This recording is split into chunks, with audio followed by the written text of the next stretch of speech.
Yogi Surajnath, Guru Budhanath ji, with Gorakh Sabadis, the sayings of Gorakhnath.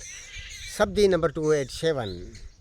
नऊ दवार मल संग्रहे, पार ब्रह्म तहाँ कैसे रहे। ब्रह्म अखंडित अधराधारी, सो ब्रह्म क्यों कहिए mail Majhari. Translation by Bhagwan Nath and Surajnath. The 9 doors contain impurities. How does Par Brahma reside there? The divine is an unbroken flow in emptiness. Why say that the divine is in the middle of impurities? Some explanation in both Hindi and English. Hindi और अंग्रेजी में कुछ स्पष्टीकरण. सत पथ के दो मौलिक आयाम हैं.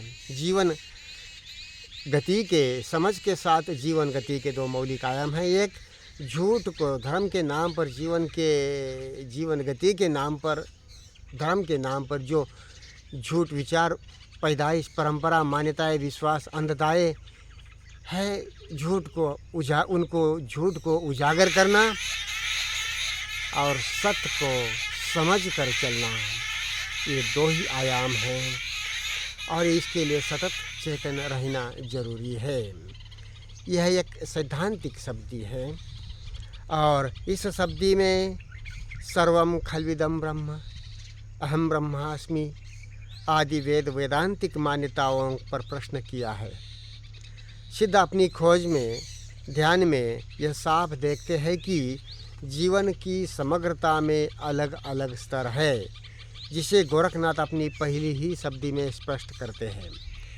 दर्शन की यानी कि पहली स्पष्ट में वो जीवन के स्तर कौन से हैं कि बसती यानी नाम रूप, द मैनिफेस्टिंग, शून्यता यानी एम्प्टीनेस, बोधि का स्तर, डिवाइन फायर, और तीसरे और अंतिम निबानिक या परम सत्य के बारे में गोरख कहते हैं ताका नाव धर हो गए कैसा, उसका कैसा वर्णन किया जाए, कौन उसका बखान करेगा, नाम उसको कोई नाम देगा, वो अनिर्वचनीय है परम सत्य.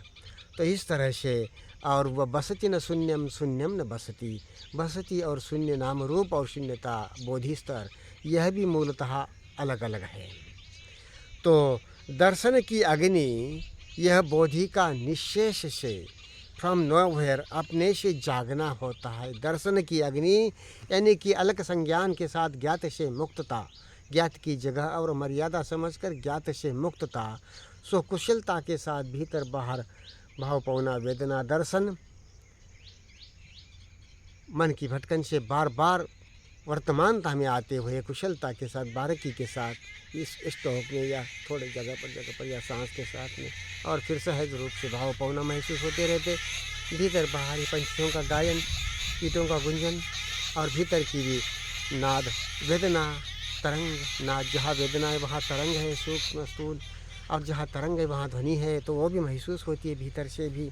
तो भाव पौना वेदना दर्शन यह, और इसमें ऐसे दर्शन में बोधि का निश्चेष से फ्रॉम नोवेयर जागना अपने आप से होता है. और ऐसा नहीं कि आप पहले से बोधि है, परम सत्य की बात तो दूर. सो दर्शन यह अहम का अंत होना है. दृष्टा दृश्य का, साक्षी दृष्टा कुछ भी कहे उसे, उसका उस सेंटर का और उसकी पेरी फेरी दृश्य का अंत चलता है. दर्शन ये देखा जाना होता है. देखने वाला कोई साक्षी देखता है ऐसा नहीं. दर्शन साक्षीता का भी, अहम भाव का भी देखा जाना होता है. दृश्य भाव का भी देखा जाना होता है. भय अनुराग करुणा प्रीति अहम भाव इसका. और इस तरह से अहम पिंड का मीठा मरना होता है जो मीठा होता है. अनबर्निंग होती है, एम्प्टी होती है, चित्त संखारों की निर्जरा होती है. दर्शन यह अहम का अंत होना है और सिद्ध अपने अवधूत चित्त में परम सत्य के बारे में स्पष्ट होते हैं, जिस बाबत वह सम्यकता से बोलना टाल देते हैं. जैसे शब्दी वन में गोरखनाथ कहते हैं, गगन शिखर मही बालक बोले ताका नाव धर हो गए कैसा. Some explanation in English. there are two aspects of truthful living. One, to expose, to know about, to inquire into, to know about, to expose what is false in the name of religion, in the name of life, and to inquire into and understand what is truth, what is truthful, what is true, and to live by truth. So this subject questions the Vedantic view that Sarvam Khalvidam Brahma, or all this is indeed Brahma, as Vedas say, it is questioned, or Aham Brahmasmi, I am Brahma, I am God, and so on. This is questioned, and so on. Ideas and beliefs are questioned. Siddhas in their inquiry, Siddhas and Buddhas, not Siddhas and Buddhas, in their inquiry and meditation clearly see that there are grades in life, in existence as a whole, Astitva. And the fire of observation is the awakening of Bodhi or divine fire on its own from nowhere. The fire of observation implies freedom from the known by knowing its place and limit, that is the alak sense, in which there is insight into impermanence, that everything is changing, in and out, everything is changing. And so observation is the awakening bodhi of a bodhi or divine fire on its own from beyond, and in which there is the emptying of consciousness, emptying of the observer and the observed both, center and periphery both, the ending of the self, which is sweet, dying, that is sweet. And it is not that you are already bodhi or intelligence. You are the field of, you are what you actually, as it is, what we are is the matter of time, name and form, feeling, sensations, thought, chattering. This is all time matter what we are.